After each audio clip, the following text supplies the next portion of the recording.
Aujourd'hui, sur Stop Science, les chats prennent le pouvoir.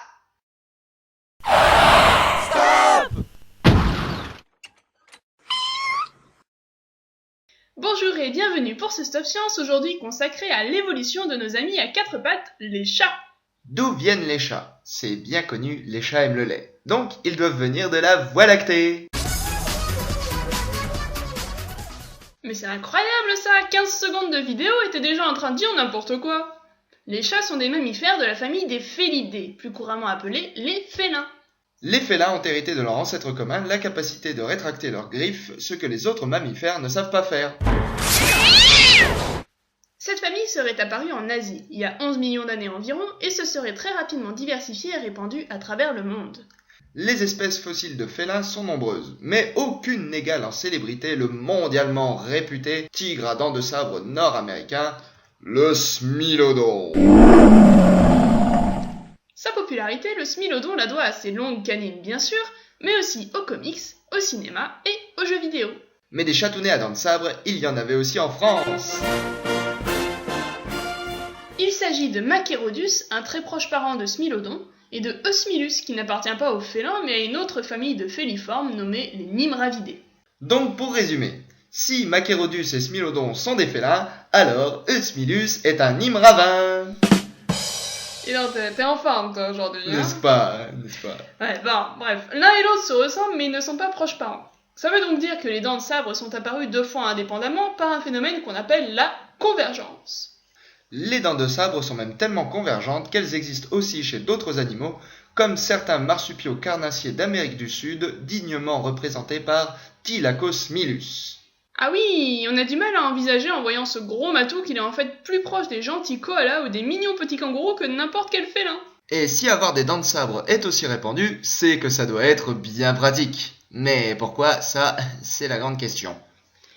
Tu sais que j'adore te prendre pour un idiot d'habitude, mais il me semble quand même assez évident que ça devait pas servir à tricoter. Une dent, tu veux que ça serve à quoi, à part à mordre? Belle théorie, regardons-y d'un peu plus près. Regarde le crâne de Smilodon. Même avec la gueule ouverte, il ne pouvait rien faire glisser entre ses crocs, et encore moins mordre. À moins qu'il ait pu ouvrir la bouche d'une façon assez dramatique. Ce qui donnerait tout de même un résultat assez improbable, tu m'accorderas. Mais pas impossible si on regarde dans la nature actuelle. Les hippopotames par exemple, et quelques autres mammifères sont capables d'ouvrir la gueule en grand. Certes, mais c'est presque toujours pour impressionner des rivaux sexuels, ou faire de l'esbrouf. C'est jamais pour mordre. C'est vrai que même s'il pouvait techniquement mordre, ça veut pas dire qu'il le faisait. Et oui, d'autant qu'il aurait dangereusement risqué l'intégrité de ses crocs en tentant de maintenir sa prise sur une proie en train de se débattre.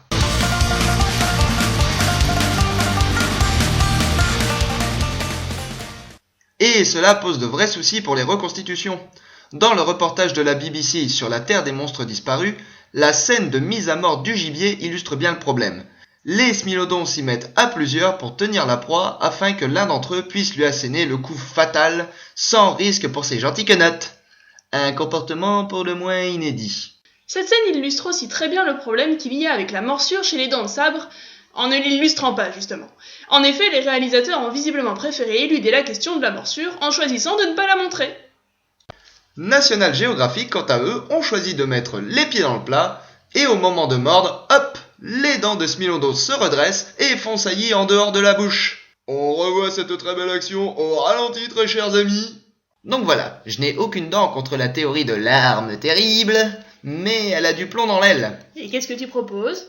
De nous pencher sur le principe d'actualisme. Voyons s'il existe aujourd'hui des animaux à dents de sabre. Mais n'importe quoi, les félins d'aujourd'hui n'ont pas de dents de sabre. Ah, les félins certes non, mais certains ruminants oui, comme le porte-musc ou encore le cerf huppé et bien sûr les morses. Mais attends, ça n'a rien à voir, ils sont même pas carnivores, ils mangent de l'herbe et du poisson. Oh, mais oublie un peu le régime alimentaire 2 secondes.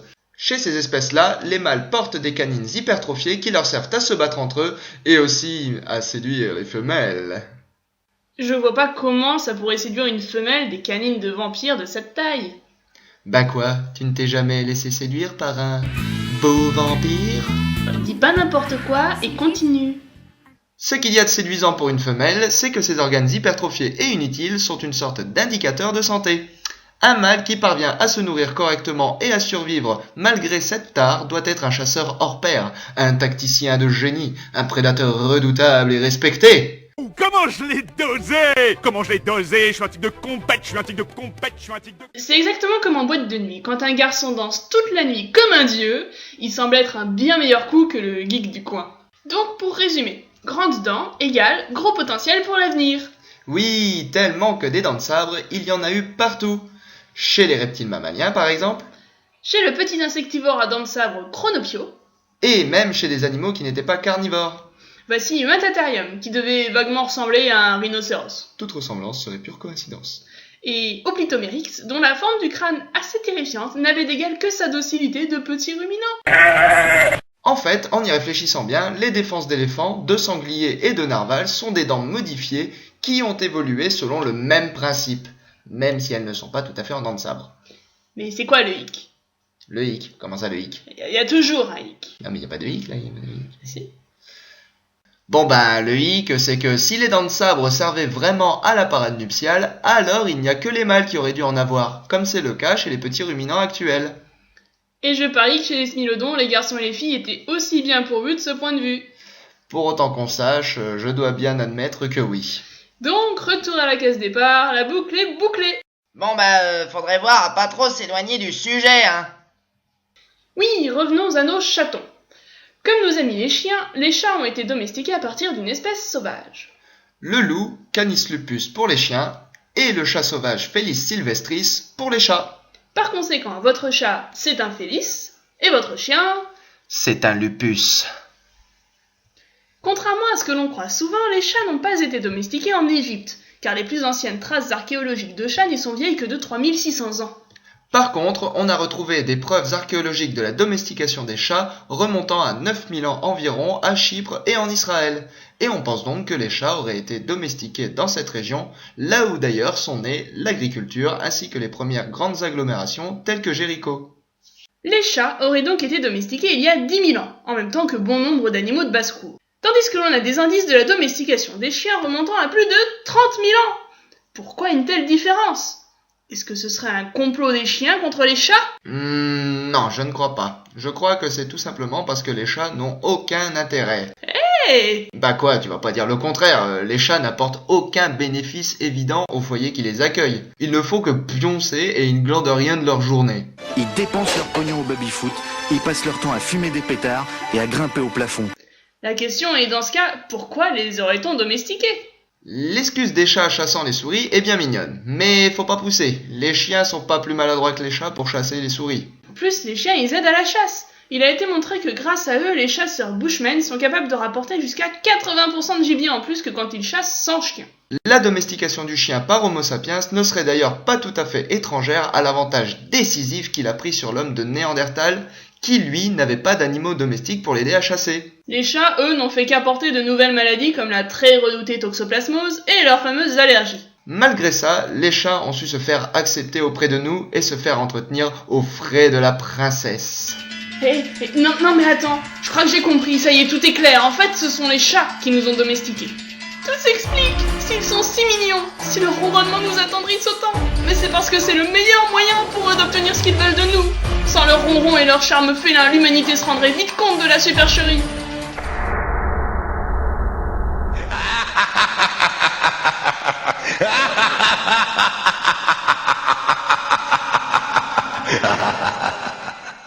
Ceci était un message de prévention du CCC, le Comité contre les chats.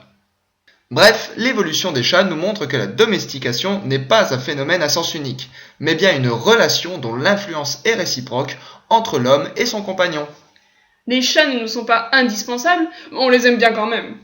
Et tant qu'ils sauront se faire aimer, notre évolution et la leur continueront d'avancer de concert.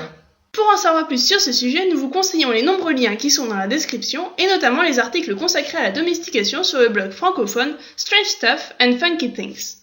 Merci à tous.